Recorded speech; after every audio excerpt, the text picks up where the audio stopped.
Faith here. So, if you've been keeping up with my videos, you know that I had talked about verse mapping at one point. And so I wanted to make sure that I actually kind of rewind and explain what Bible journaling is, since it's something I love to do. Let's get started.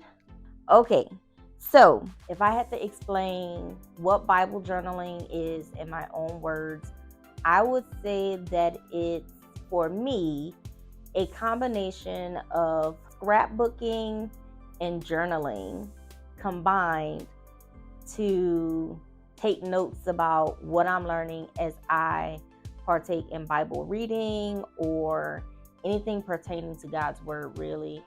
Sometimes that's a sermon from the pastor. Sometimes that's midweek service stuff. Sometimes it's my quiet time things. And so, yeah.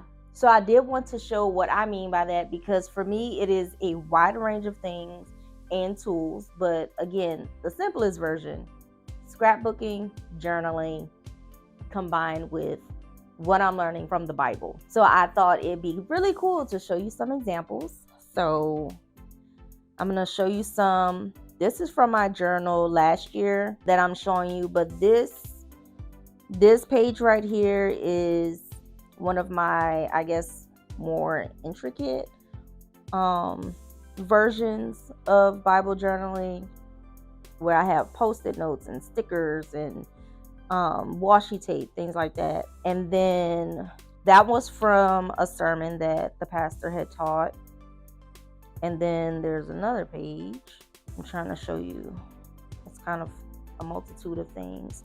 But here, sometimes quiet time for me is prayer journaling. And so here I focused on prayer requests and the names of God that I was learning, and really sought out more specifically that character of God. So God is faithful, El Imuna, and who I was praying for that had kind of talked about that. And then Mudbug's here, so I'm trying to keep an eye on her too. Okay, and then another page from my Bible journaling last year.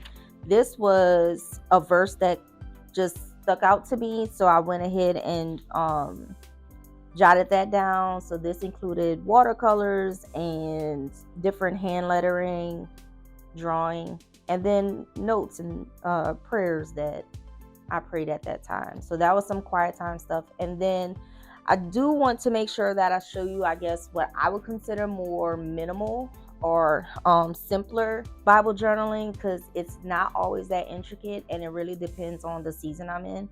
If I'm super busy, then I'm probably not gonna have time to do all the washi tapes and drawing, detailed drawings, things like that. And so I do have more minimalistic Bible journaling examples. Here's one where I really just focused on one accent color and use that to underline the different points the pastor was making for his Sunday sermon, and use shapes to highlight things. The washi tape, at that point, I was being careful to kind of prep my page with the washi tape before Sunday would come.